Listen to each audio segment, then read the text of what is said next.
Hello everyone and welcome back to Lively Films with me, Simon. It's been a while.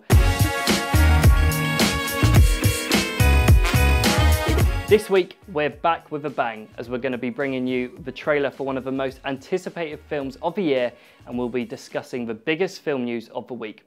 First though, here's the trailer for It. I saw something. There was this clown. Yeah, I saw him too. When children begin to disappear in the town of Derry, Maine, a group of young kids are faced with their biggest fears when they square off against an evil clown named Pennywise, whose history of murder and violence dates back for centuries. Based on Stephen King's hugely successful novel, this is the latest remake of the classic horror and looks set to be one of the most anticipated movies of the year, with critics calling it one of the best Stephen King adaptations of all time, as well as hailing the performances and for capturing the spirit of the much-loved book. Starring Bill Skarsgård as Pennywise the Clown and a whole host of young talent including Jaden Lieber, Jeremy Ray Taylor, Sophia Lillis, Finn Wolfhard, Wyatt Oleff, Chosen Jacobs, Jack Dylan Grazer and Nicholas Hamilton, all making up the Loser Club. Directed by Andre Muschietti, It is released Friday the 8th of September by Warner Brothers, and as a huge fan of the original and the book, I'm so excited to go and see it, and hopefully that's got you guys excited for it too. Bill, if you'll come with me, you'll float too. You'll float too. You'll float too. You'll float too. You'll float too.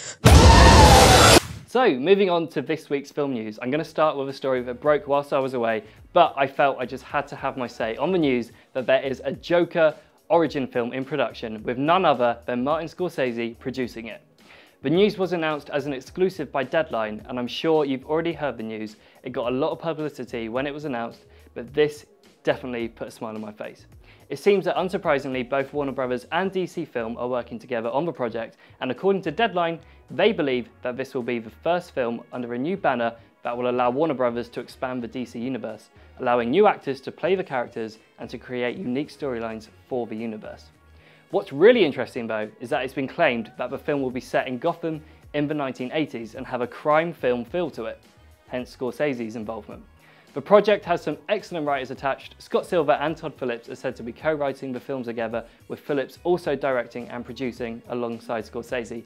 And honestly, if this is all to be believed, then this could be one of the biggest superhero spin-offs of all time. Exciting times ahead for DC fans.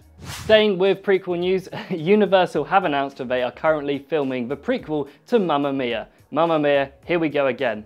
Why? I have no idea. The film is reportedly going to be following Meryl Streep's, Pierce Brosnan and Colin Firth's characters' earlier years, a storyline that literally no one has ever asked about or indeed cared about. To be honest, Mamma Mia was a huge financial success and musical fans seem to really love the screen adaptation, and seeing that it was released 10 years ago, it does make a little bit of sense. The prequel is rumoured to have a mix of both new and old faces, with Lily James confirmed as playing a younger version of Donna, as well as ABBA tracks that were not featured in the original movie. Mamma Mia, Here We Go Again is set for a 2018 summer release, so if you're watching this and you're a big fan of ABBA, then there's something to look forward to. And finally, we're ending on the huge Hellboy story that broke earlier this week. Deadpool star Ed Skrein has pulled out of playing the role of Japanese-American Major Ben Daimyo in the new Hellboy reboot. Skrein announced that he had pulled out of playing Daimyo so that the role can be cast appropriately, amid accusations of more whitewashing in Hollywood franchises. In a statement that was released via his Twitter, Skrein stated that it is clear that representing this character in a culturally accurate way holds significance for people, and that to neglect this responsibility would continue a worrying tendency to obscure ethnic minority stories and voices in the arts. I feel it is important to honour and respect that. Therefore, I have decided to step down so the role can be cast appropriately. Representation of ethnic diversity is important, especially to me as I have a mixed heritage family.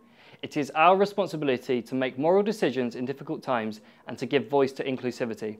It is my hope that one day these discussions will become less necessary and that we can help make equal representation in the arts a reality. I am sad to leave Hellboy, but if this decision brings us closer to that day, it is worth it. I hope it makes a difference. Honestly, I think it is absolutely the right thing to do, and I really hope it takes a move like this for people to wake up to the huge issue of whitewashing. It's so important that the people within the industry cast their projects appropriately and stay true to the origins of characters and stories. I think I speak for everyone here at Lively TV when I say good on you, mate, and I really hope that a move like this has a positive effect. So there we go, something nice and heartfelt for us to end on.